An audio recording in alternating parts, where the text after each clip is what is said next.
اگر عید میلاد النبی مسلمانوں کی سچی مچی کی عید ہوتی، تہوار ہوتا، اس میں اتنا اختلاف نہ ہوتا.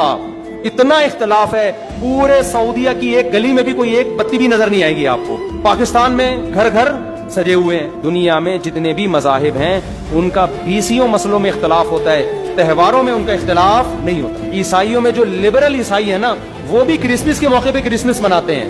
یہ کیسا تہوار ہے، پورے عرب دنیا میں کہیں بھی نہیں منایا جا رہا، انڈیا پاکستان میں دھوم دھام سے منایا جا رہا ہے. یہ خود اس کی علامت ہے، اتنا بڑا اختلاف ہونا کہ یہ تہوار نہیں ہو سکتا. نبی صلی اللہ علیہ وسلم نے ہمیں کہا کہ ہر قوم کے لیے ایک دن عید کا ہوتا ہے، ہمارے لیے 2 دن. آپ نے کیا کر دیے؟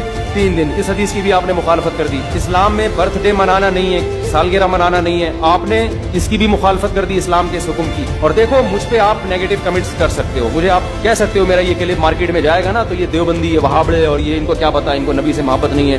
لیکن خدا کی قسم، آپ جس خدا کو خوش کرنے کے لیے یہ کام کر رہے ہو نا، اس خدا کو کوئی دھوکہ نہیں دے سکتا. قیامت کے دن آپ کو ان دلائل کا جواب اللہ کے سامنے دینا پڑے گا.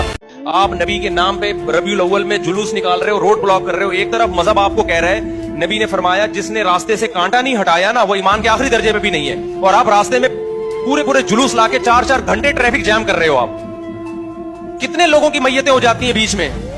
دنیا کے کسی ملک میں اس کی اجازت نہیں ہے. اور آپ نے اس پہ لیبل کیا لگا لیا؟ مذہب کا لیبل. اللہ کو ہم راضی کر رہے ہیں. اللہ اس پہ راضی نہیں ہے کہ راستے میں کانٹا پڑا ہوا ہے آپ اٹھاتے نہیں ہو.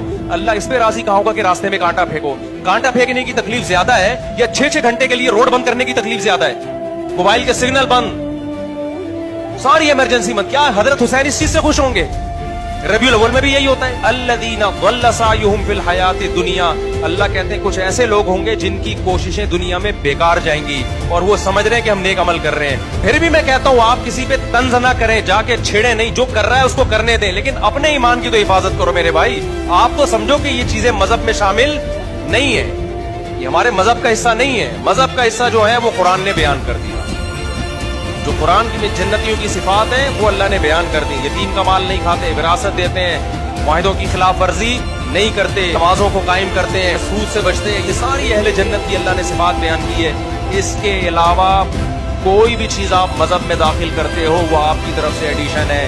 خدا اور اسلام اس کا ذمہ دار نہیں. ربیع الاول کے کتنے دلائل کوئی دے دے، عید کا دن ہے، فلانا دن ہے، جھنڈیاں بھائی ان کو لگانے دو. ہمارے پاس جو ہے نا ایک دلیل ہے. عمر نے کیوں جھنڈے نہیں لگائے؟ ابو بکر نے کیوں تمبو نہیں لگائے؟ کیا خیال ہے بھائی؟ حضرت عثمان نے دیکھ، کوئی ایک چاول دکھا دو یار.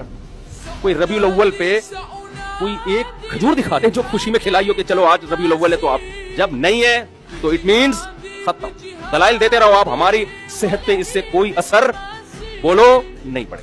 تو جب کوئی چیز صحابہ سے ثابت ہی نہیں ہے تو کوئی قرآن و حدیث کے انبار بھی لگا دے آپ کو، بھائی یہ سننے کے قابل ہے ہی نہیں. اگر یہ خیر کا کام ہوتا تو یہ دلائل صحابہ کے سامنے بھی تو تھے. تو یہ وہ کام ہے جو ہم نے نہیں کرنا. ربیع الاول میں کچھ بھی نہیں کرنا. آپ نے سیرت پر جلسہ کر سکتے ہو، سیرت پر بیان کر سکتے ہو، اس کے لیے کوئی ثبوت کی ضرورت نہیں ہے. تو ربیع الاول میں اگر کوئی سیرت پر بیان کرے، سیرت پہ جلسہ کرے، وہ تو کبھی بھی ہو سکتا ہے، اس میں کوئی اعتراض نہیں ہے. اس کو سیلیبریٹ کرنا، عید کے طور پہ منانا، یہ شرعاً جائز بولو نہیں ہے. ہم اللہ رسول کو فالو کریں گے بھائی، اور اس طریقے پہ جس طریقے سے صحابہ کرام نے فالو کیا ہے. اب یہ تو وہ سارے کام تھے جو اسلام میں نہیں کرنے کے ہیں. اب آپ کہو گے کرنے کا تو بتا دو کیا کرنا ہے. تو آؤ میں بتاتا ہوں آپ کو، اسی اسٹائل میں بتاتا ہوں جس اسٹائل میں اللہ نے بتایا. اللہ نے سورہ بنی اسرائیل میں فرمایا قل تعالوا، سورہ بنی اسرائیل سورہ انعام میں فرمایا قل تعالوا اتل ما حرم ربکم علیکم. اے نبی ان سے کہہ دیجیے آؤ میں بتاتا ہوں تمہارا رب کن چیزوں سے خوش ہوتا ہے اور کن چیزوں سے ناراض ہوتا ہے. تو وہ چیزیں اللہ نے قرآن میں کئی جگہوں پر بیان کی ہیں. وہ چیزیں کیا ہیں؟ قضا ربک اللہ تعبدوا الا ایاہ. اللہ کہتے ہیں سب سے پہلے اپنا عقیدہ ٹھیک کرو، اس خدا کے سوا، اللہ کے سوا کسی کو مت پکارو. صرف یا اللہ مدد، یا رسول اللہ مدد، یا علی مدد، یا غوث آدم مدد. یہ سارے نعرے، ان میں سے کوئی ایک نعرہ بھی تمہارے لیے الاؤڈ نہیں ہے. سمجھ میں آ رہی ہے بات کہ نہیں آ رہی ہے؟ صرف یا اللہ مدد. ایاک نعبد کا مطلب یہ نہیں ہے کہ ہم تیری عبادت کرتے ہیں، نا نا نا نا. اگر یہ مطلب ہوتا نا ہم تیری عبادت کرتے ہیں تو ہوتا نعبد کا، جو آبجیکٹ ہے وہ آخر میں ہوتا. تو یہاں آبجیکٹ مقدم ہے، ایاک کا پہلے ہے.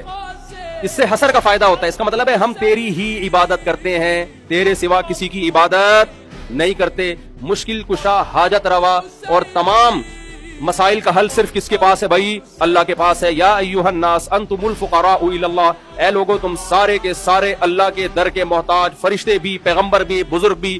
تو بھائی انتم الفقراء، سارے کیا ہو؟ فقیر. اسباب سے ہٹ کے طاقتیں صرف کس کے پاس ہیں؟ اللہ کے پاس. سب برابر.